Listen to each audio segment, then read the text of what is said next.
તો એનો વાંધો નહીં, અને 4,85,00,000 ની જગ્યાએ 3,85,00,000 માંગે એનો પણ વાંધો નહીં,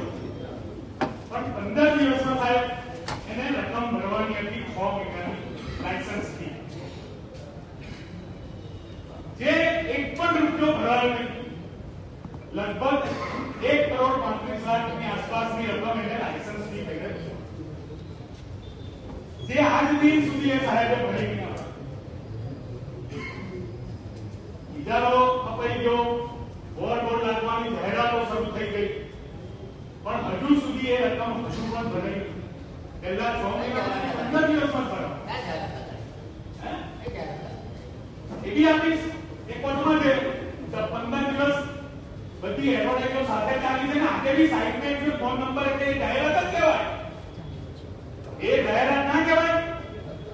સાઇટમેન્ટ અત્યારે લાગે આવક જાવકની વાત નથી, આપણે તો આપણે ટેન્ડરની શરત છે, ટેન્ડરમાં શરત છે કે તને આપ્યો એ દિવસથી તારે પૈસા ભરવાના, તું લગાડે ના લગાડે અમારે નહીં જોવો કે શરત નંબર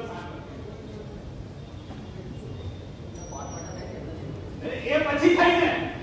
જ્યાં સુધી કોઈ જાગતું નથી, કોર્ટ મેટર થઈ પછી તો કોર્ટ મેટર તો ના થઈ, તે આવી ગયો, પણ છતાં પણ તમે આપણા અધિકારીઓએ પૈસા વસૂલ્યા નહીં.